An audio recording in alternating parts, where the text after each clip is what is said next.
नमस्कार। मुद्दा तो है में आपका स्वागत है। मैं हूं आपके साथ ब्रजेश चौक से। आज मुद्दा है मिशन पर बीजेपी। जी हां, एक बार फिर बीजेपी मिशन पर है। यह मिशन है प्रदेश में 1.5 करोड़ सदस्य बनाने का। दरअसल बीजेपी 1 सितंबर से सदस्यता अभियान चलाने जा रही है, लिहाजा इसको लेकर बैठकों का दौर भी चल रहा है। कुल मिलाकर कहें तो बीजेपी का फोकस अपने संगठन को अभियान के जरिए और मजबूत करने पर है। इधर बात अगर कांग्रेस की करें तो उसकी प्रदेश कार्यकारिणी अब तक बनकर तैयार नहीं हुई है। ऐसे में अब सवाल यह है कि कांग्रेस कैसे बीजेपी के मजबूत संगठन को टक्कर देगी। क्या बीजेपी 1.5 करोड़ सदस्य बनाकर अपनी ही रिकॉर्ड को तोड़ देगी? क्या बीजेपी का यह अभियान कांग्रेस की टेंशन बढ़ाएगा? आज चर्चा में इन तमाम सवालों की तह तक पहुंचने की कोशिश करेंगे, लेकिन पहले देखिए रिपोर्ट।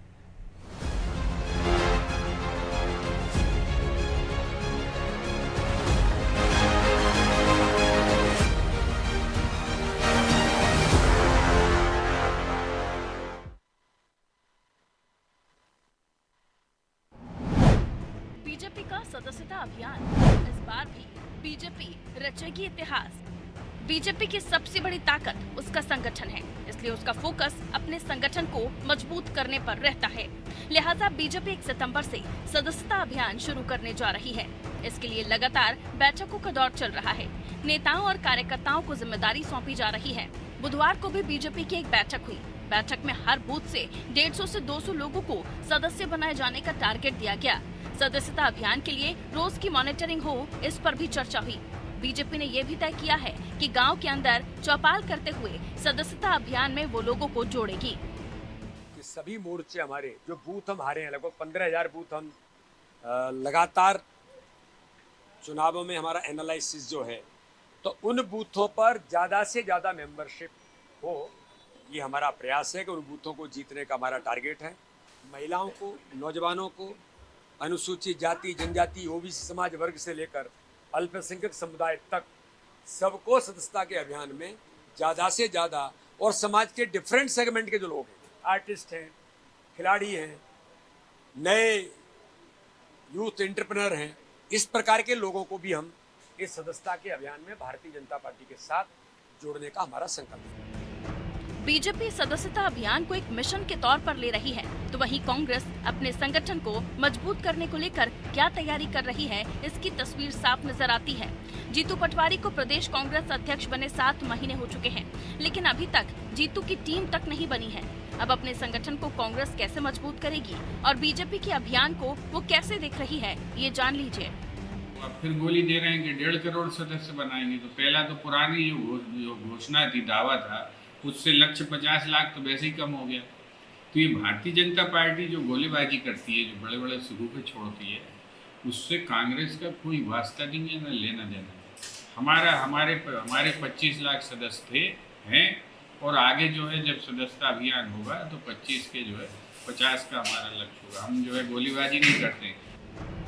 बीजेपी ने एमपी में 1.5 करोड़ नए सदस्य बनाने का टारगेट रखा है, यानी बीजेपी फिर इतिहास रचने की कोशिश कर रही है और फिर वो अपना रिकॉर्ड तोड़ने की तरफ आगे बढ़ रही है। वही चुनौती कांग्रेस के सामने नजर आ रही है कि कब जीतू अपनी टीम फाइनल करेंगे और कैसे आने वाले 4 सालों में बीजेपी के मजबूत संगठन को टक्कर दे पाएंगे। ब्यूरो रिपोर्ट, अनादि टीवी।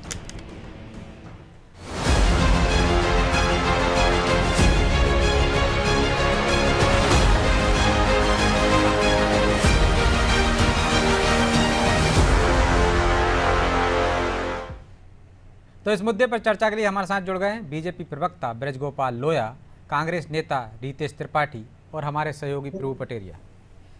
बहुत बहुत स्वागत है लोया जी, रितेश जी आपका। और शुरुआत लोया जी आपसे ही करते हैं। आपने सुना ही कांग्रेस कह रही है कि आप गोलियां देते हैं। पहले भी आपने कहा था कि हर बूथ पे 370 सदस्य बढ़ाएंगे, लेकिन बढ़े नहीं। अब गोली दे रहे हैं 1.5 करोड़ की। तो उन्होंने कहा हमारे तो 25 लाख हैं, 25 से हम 50 कर देंगे, ज़्यादा बड़ी बातें नहीं करते। और आप लोगों की तरह गोलियां नहीं देते, बतौलेबाजी नहीं करते, हकीकत बताते हैं। बिल्कुल बिल्कुल बिल्कुल सही कह रहे हैं। वो जो भी कह रहे हैं सही कह रहे हैं, क्योंकि एक डूबती हुई पार्टी इसके अलावा कुछ कह भी नहीं सकती। एक वो पार्टी जिसको लोग स्वयं छोड़कर जा रहे हैं, जो पार्टी में आज है परंतु स्वयं छोड़कर जा रहे हैं, वो पार्टी इसके अलावा क्या सकती है। ये अपनी लज्जा बचाने का जो प्रयत्न है कांग्रेस का, वो भी विफल हो रहा है। जहां तक हमारा सवाल है, तो हमने तो तय किया था कि 2019 में जो हमारा सदस्यता अभियान था वो 1 करोड़ तक पहुंचा था।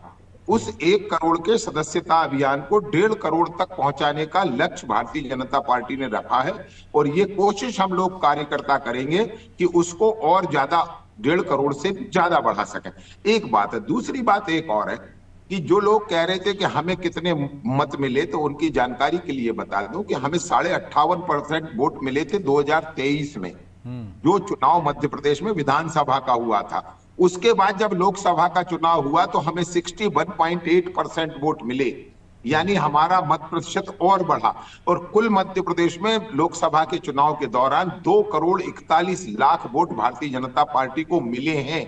हम केवल जो हमारा मतदाता है उसे ही अपना सदस्य बना लेंगे तो हमारा लक्ष्य तो बहुत पीछे रह जाएगा, हम बहुत आगे निकल जाएंगे।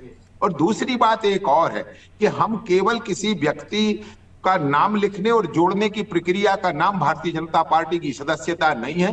भारतीय जनता पार्टी की सदस्यता का मतलब है इस राष्ट्र में निष्ठा, इस राष्ट्र की सनातन संस्कृति में निष्ठा और इस राष्ट्र के जो प्रतीक हैं, इस राष्ट्र के जो मानक हैं उनमें निष्ठा।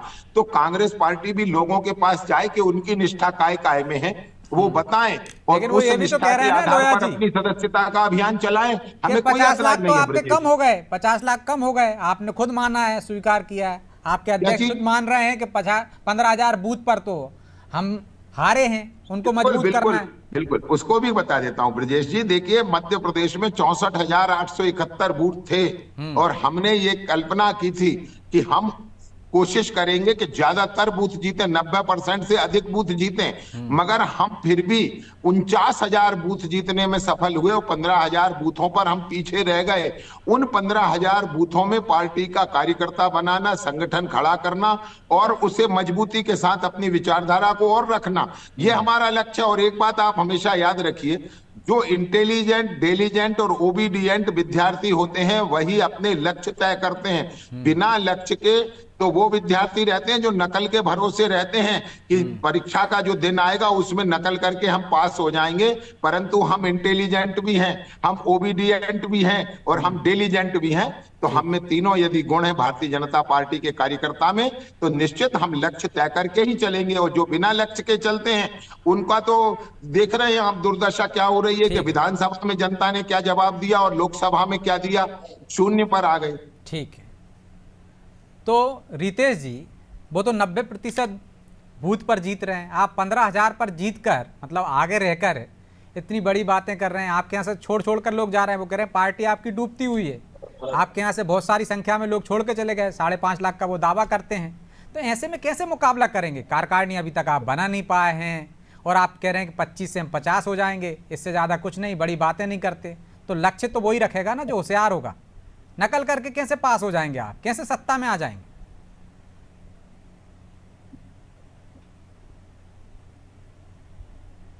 रितेश जी आपकी आवाज नहीं आ रही, म्यूट है शायद आपकी तरफ से, अनम्यूट कीजिए।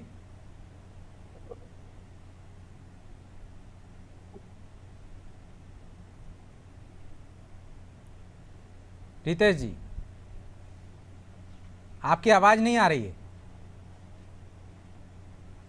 आपने म्यूट करके रखा हुआ है अपनी तरफ से। नहीं ब्रजेश जी, अपनी तरफ से नहीं है, कांग्रेस को जनता ने म्यूट करके रखा है। चलिए रितेश जी मैं लौट रहा हूँ आपके पास, जब तक जो तकनीकी खराबी है उसको दुरुस्त कर लीजिए।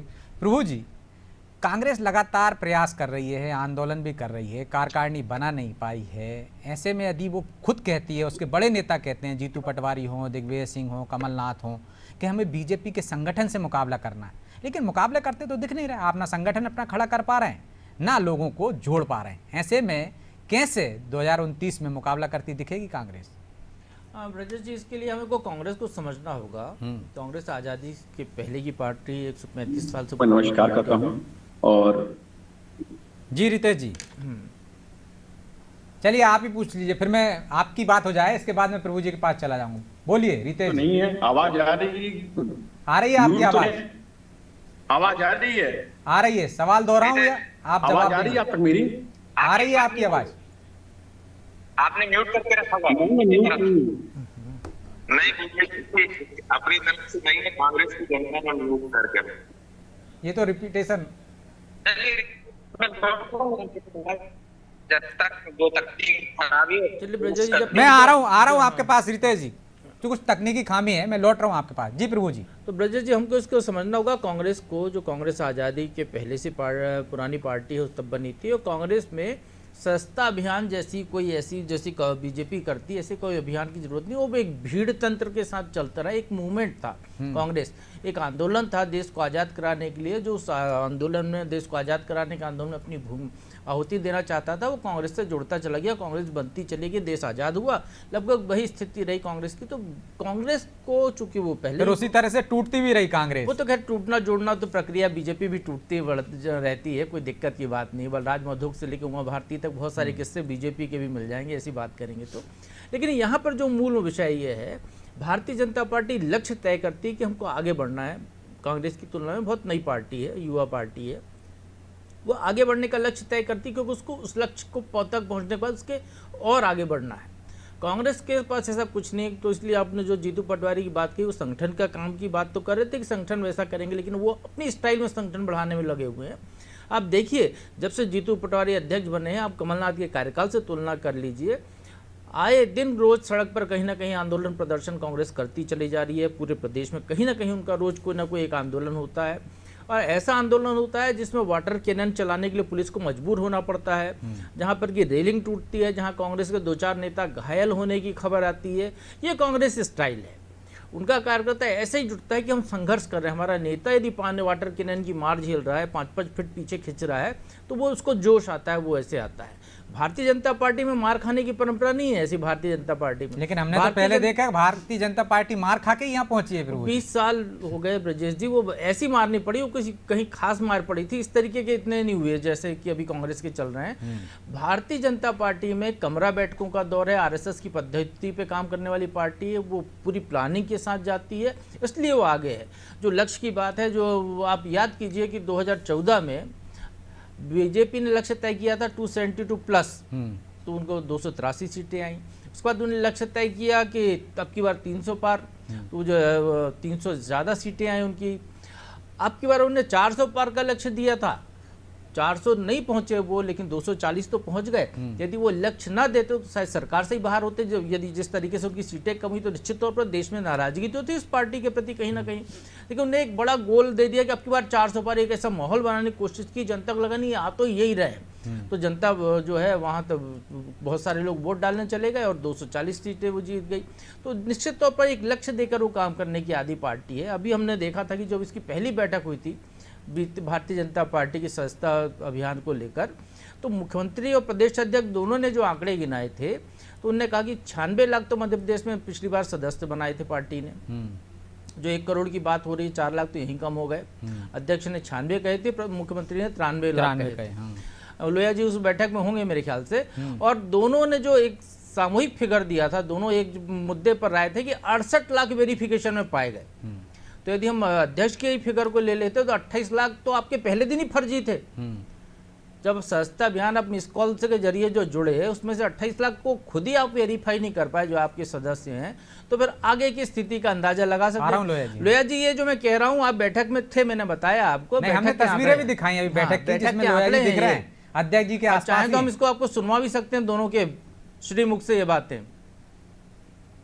जी, तो लोहिया जी जवाब दीजिए, फिर मैं रितेश जी के पास जाऊंगा। अब आप म्यूट हो गए हैं, लोहिया जी की आवाज नहीं आ रही है। ब्रजेश जी, मैं प्रभु पटेरिया जी की किसी बात का खंडन नहीं कर रहा हूं। मैं केवल एक छोटी सी बात को करेक्ट करना चाहता हूं कि उन्होंने कहा कि 28 लाख सदस्य तो फर्जी थे।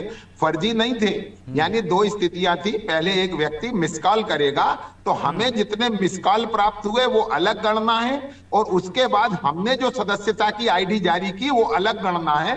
तो यानी हमारे पास 1 करोड़ लोगों ने यदि सदस्य बनने का, हमसे जुड़ने का प्रयास किया है, उनमें से 63 लाख लोगों को हमने वेरीफाई भी किया है। और इस बार हमने परंपरा क्रम में ये रखा है कि पहले उसको मिस कॉल करेगा, फिर उसको एक लिंक आएगी, और लिंक आने के बाद वो व्यक्ति अपना पूरा डेटा उसमें देगा, और उसके बाद हम उन्हें सदस्यता का प्रमाण पत्र देंगे, उन्हें सदस्यता देंगे। तो ये जो हमारा विजन है इसमें कि ये इस तरह की घटना की पुनरावृत्ति ना हो। तो भारतीय जनता पार्टी तो रोज अच्छा करती है और उससे अच्छा करने के लिए सीखती है, और जो सीखेगा नहीं वो कभी करेगा नहीं। तो कांग्रेस पार्टी ने, जिसने ये मान लिया है कि हम तो सर्वश्रेष्ठ हैं और हम में कोई सुधार की संभावना भी नहीं है और गुंजाइश भी नहीं है, यही नहीं, वो उनके तो पतन मान का रहे हैं ना कारण कि है। सुधार की और हम गुंजाइश अपनी है, वो गलतियों संघ से की तारीफ सीखते भी हैं। करते हैं, बीजेपी के नहीं, संगठन की तारीफ करते लोया हैं। जी, अब भले आपने जी। इसमें नई चीज जोड़ दी हो, पिछली बार का मैसेज हम आपको दिखा सकते हैं जी। कि जैसे ही आपने मिस कॉल किया वहां से आपने अपनी डिटेल डाली, एक रिपीट मैसेज आता है कि आप बीजेपी के सदस्य बन गए। सामने वाले के पास तो मैसेज चला गया, अब अपने घर में आप वेरीफाई करते रहिए, चाहे काटते रहिए चाहे घटाते रहिए। तो हो सकता है कि एक व्यक्ति के पास 2-2 नंबर हैं, आजकल 2-2 मिस कॉल दे दिए हों लक्ष्य हासिल करने के लिए, लेकिन 68 लाख लोगों तक तो वो पहुंचे ही हैं, अब उसमें सुधार भी कर रहे हैं। लेकिन रितेश जी वो कह रहे हैं कांग्रेस तो डूबता हुआ जहाज है, 25 लाख आपके थे, 50 लाख का आप टारगेट रख रहे हैं, ऐसे में बीजेपी से मुकाबला कैसे करेंगे? कार्यकारिणी आपकी बनी नहीं है। रितेश जी, लगता है उनसे संपर्क टूट गया है। तो लोया जी, तो इस बार ऐसा कुछ नहीं होगा कि लक्ष्य बड़ा रखा है तो पूरा ही होगा? जो हम 15,000 बूथ की बात कर रहे हैं वहां पे आपके संख्या बढ़ जाएगी, ऐसा तो नहीं होगा? 370 जैसा आपने टारगेट रखा था वो पूरा नहीं हुआ? नहीं, देखिए कितना साधारण लक्ष्य और सीधा गणित है कि 2,41,00,000 लोगों ने भारतीय जनता पार्टी को अपना मत दिया है। उनमें से 75% लोगों को हम भारतीय जनता पार्टी का स्थायी रूप से सदस्य बनाना चाहते हैं। सामान्य लक्ष्य है, सामान्य बात है, मगर इसके लिए जो कार्यकर्ता का परिश्रम है, उसकी जो मेहनत है और विचारधारा के प्रति जो प्रतिबद्धता है, उसके कारण ही ये सब संभव हो पाता है। नहीं तो आपको मालूम चलिए, है मैं लौट रहा हूं आपके पास। वहां से रितेश जी अपना जुड़ गए हैं। अभियान शुरू किया था ब्रजेश जी, जी। वहां से अपना अभियान शुरू किया था जब एक दरी पर पूरी भारतीय जनता पार्टी बन जाती थी, और आज हम सर्वस्पर्शी हैं, सर्वव्यापी हैं। नहीं, वो तो प्रभु जी ने कहा ही है ना, आप बड़ा लक्ष्य तो ये रखते हैं, हमारी उसको विचारधारा हासिल की करने का जतन करते हैं, इसलिए सफल होते हैं। रितेश जी, कांग्रेस कैसे मुकाबला करेगी? कार्यकारिणी बना नहीं पा रही है, वो हमेशा लक्ष्य बड़ा करते जा रहे हैं, उसको हासिल करते जा रहे हैं। लोकसभा में उनको 50% से ऊपर मिले थे, 61% से ऊपर मिले थे, 50% से ऊपर उनको मिले थे विधानसभा चुनाव में। कैसे मुकाबला करेंगे आप? देखिए 1250 रुपए बांट की अगर इनको सरकार दी है तो बात अलग है, पर जनहित के मुद्दे अगर ये सरकार चलाए तो मैं उसकी बात को मानूंगा।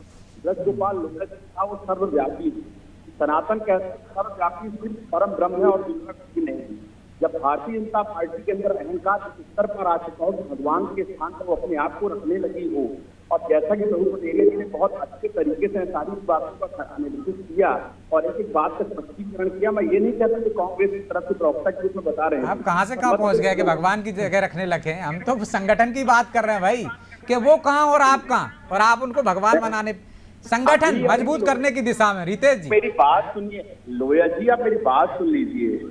चौकसी जी आप मेरी बात सुनिए। लोया जी कह रहे थे कि हम सर्वव्यापी हैं भारतीय जनता पार्टी, तो सर्वव्यापी तो सिर्फ भगवान है, दूसरा तो कोई है नहीं।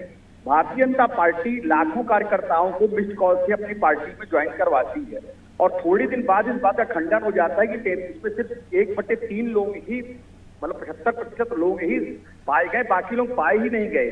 किसी का भी फोन ले लेके मिस्ड कॉल करके उनको पार्टी ज्वाइन कर देना। फिर भी आपसे आंकड़ा डबल है उनका। आपके 25 लाख की दावा कर रहे हैं, वो 68 लाख तो उनने वेरीफाई कर लिए, फिर भी आ गए हैं यहाँ से। 163 सीटें भी ले गए रितेश जी, वो 163 सीटें भी ले गए सरकार में लगातार। ये बहुत खुशी की बात है, पर दुर्भाग्य की बात ये है कि जब जनता के बीच में ये लोग जाते हैं तो इनको कांग्रेस के ही प्रत्याशी मिलते हैं चुनाव लड़ने के लिए, इनके पास खुद के प्रत्याशी नहीं रहते हैं। चाहे आपका विजयपुर का मामला हो, चाहे आपके, हो सकता है वो एनर्जी लॉस कम करते हो, नया कार्यकर्ता तैयार करने में। अब रेडीमेड लेने लगे हो, क्योंकि जैसे गारमेंट का बाजार हो गया ना रेडीमेड का, आजकल दर्जी के यहाँ कपड़े सिलाने नहीं जाते लोग, तो बीजेपी भी रेडीमेड ले लोया जी कह ही रहे हैं ना, तैयार माल बाजार से हासिल। कि जो होशियार होता है उसको मेहनत करने की जरूरत नहीं है, वो हमेशा लक्ष्य बड़े रखता है, तो वो होशियार लोगों को ले जा रहे हैं आपके यहाँ से। 5 लाख लोग चले गए। कहना चाहता हूँ जी लोया जी कुछ कह रहे हैं। छोटी सी बात कहना थी कि हम केवल होशियार नहीं है, हम मेहनती भी हैं। मैंने शुरू में ही कहा था, हम जितने इंटेलिजेंट हैं उससे ज्यादा हम टेलीजेंट भी हैं। हम मेहनती भी हैं और हम ओबीडियंट भी हैं, क्योंकि लोकतंत्र में जनता की जो मत होता है वो सबसे ऊपर है। तो हम उस जनता की आज्ञा का पालन भी करते हैं, मेहनत भी करते हैं और अपनी क्षमताओं के अनुरूप अपनी बुद्धि से पार्टी का विकास करते हैं, पार्टी की विचारधारा को आगे बढ़ाने का काम करते हैं। और एक बात मैं रितेश जी को जरूर ये कहना चाहूंगा कि रितेश जी देखिए, एक बात को आप समझ लीजिए कि आपने कहा कि सर्वव्यापी हैं, प्रभु तो सर्वव्यापक हैं, सर्वत्र हैं और समान हैं। हम नहीं है, हम उनके बराबरी में नहीं है, मगर बहुत अच्छा लगता है कांग्रेस के प्रवक्ता भगवान की बातें करते हैं तो अच्छा अनुभव बड़ा अच्छा होता है। और फिर ऐसा लगता है कि नहीं, भारतीय जनता पार्टी है तो मुमकिन है और मोदी है तो मुमकिन है कि कांग्रेस के प्रवक्ता भी परमात्मा की और भगवान की बात करेंगे, हिंदू सनातन की बात करेंगे। बड़ा अच्छा लगता है, अच्छा फील आता है इससे रितेश जी कि आप लोग भी आज इस तरह की बातें करने विवश भी हैं और मजबूर भी है। जी रितेश जी, देखिए लोया जी कुछ भी बातें कर रहे हैं, मुद्दे की बात छोड़कर मैं शुरुआत आपने की थी, लोया जी ने तो जवाब दिया। इतने शक्तिशाली संगठन को क्या आवश्यकता है कांग्रेस के आयातित नेताओं को अपनी पार्टी ज्वाइन करवाना? लोया जी मेरी बात सुनेंगे तो मैं जवाब दूंगा, वरना तो मैं बोल ही नहीं पाऊंगा। आपकी बात को मैं ध्यान पूरा सुनता रहा, आप भी मेरी नहीं, आप अपना बोलिए रितेश। मेरा सिर्फ आपसे ये कहना है कि अगर आप इतने ही कार्यकर्ता हैं, करोड़ों कार्यकर्ता हैं, तो क्या आवश्यकता है मध्य प्रदेश में आपको रोज नए कार्यकर्ताओं को ज्वाइन करवाने की, कांग्रेस के कार्यकर्ताओं के सामने हाथ जोड़ने की और बार बार कांग्रेस के चुने हुए नेताओं को आयात करवाने की? क्योंकि आपका कोई भी नेता निपुण नहीं है जनता के वोट लेने में। शायद यही कारण है कि निरंतर आप लोग वो तो अपना कुनबा बढ़ा रहे हैं, सीबीआई, ईडी और अपनी संख्या बढ़ा रहे हैं, आपका क्यों कम हो रहा है? आपको इस बात पे चिंता नहीं करना चाहिए रितेश जी कि आपकी संख्या क्यों कम होती जा रही, आपका परिवार क्यों लोग छोड़ते हुए जा रहे हैं? कहीं ना कहीं मुखिया की कमी है, परिवार में कुछ खटास है, कुछ तो गड़बड़ है कि आप ही के घर से छोड़ कर जा रहे हैं उनके पास। राजेश जी, आज की मैं आपको घटना बताना चाहता हूँ कि आज आपने देखा कि 3 कार्यकर्ताओं की पश्चिम बंगाल में हत्या कर दी गई। मैं ये कहना चाहता हूँ, जब कोई पार्टी सत्ता में रहती है और भारतीय जनता पार्टी अहंकारी ऐसी पार्टियां जो लगातार विपक्ष के चुने हुए नेताओं को गला घोटती है, और जो कोलकाता में जो बीजेपी के नेताओं पे गोली चल गई, जो आंदोलन कर रहे थे 2 लोग, एक गंभीर है उसमें। पश्चिम बंगाल में आज हो रहा है वही भारतीय जनता पार्टी पूरे देश में कर रही है। विपक्ष तो पश्चिम बंगाल में बीजेपी कर रही है क्या? पश्चिम बंगाल में सरकार किसकी है? आपकी बहन है, इंडिया अलायंस की सरकार है। रितेश जी थोड़ा सा समझ लीजिए, हो सकता है पार्टी आप पर अनुशासनात्मक कार्रवाई कर दे कि आपने क्यों ममता बनर्जी की सरकार के विषय में ऐसा कह दिया। रितेश जी बहुत गंभीर विषय है ये। एक बात मैं आपने फिर कह दूं कि बंगाल में वो स्थिति है कि जहां ठीक है रितेश जी, वो आपकी चिंता कर रहे हैं कि आप कोलकाता रेप केस पे कुछ नहीं बोलते, आपके बड़े नेता, आप सीधे सीधे उधर अंगुली उठा रहे हैं। बेहतर रहा कि आपने इस विषय को उठा दिया। रितेश जी, मैं कह रहा हूँ बड़ा गंभीर मामला है कि किस तरह बेटियों के साथ वहाँ बलात्कार हो रहा है और बलात्कारियों के साथ सरकार खड़ी है। दुर्भाग्य यह है। चलिए लोया जी, रितेश जी, समय की बाध्यता है इसलिए चर्चा को विराम देना होगा। आप दोनों का बहुत बहुत धन्यवाद। तो निश्चित तौर पर बीजेपी ने एक नया लक्ष्य रखा है और वो लक्ष्य हासिल करती हुई दिख भी रही है। कांग्रेस को विचार करना चाहिए कैसे वो अपना संगठन मजबूत करेगी, या वो जिस तरह से आज़ादी के आंदोलन की राह पर अब भी चलना चाहती है तो क्या कांग्रेस ऐसे सफल हो पाएगी? क्योंकि उसके बड़े नेता खुद मानते हैं कि बीजेपी का संगठन मजबूत है और हमें उस संगठन से लड़ना है, तो अपने संगठन को मजबूत करना होगा। तो इस पर भी कांग्रेस को विचार करना होगा और नए अध्यक्ष को इस पर भी विचार करना होगा कि कार्यकारिणी जल्द से जल्द बने ताकि बीजेपी से मुकाबला किया जा सके। बहरहाल मुद्दा तो है, मैं इतना ही, मुझे दीजिए इजाजत और आप देखते रहिए अनादि टीवी। नमस्कार।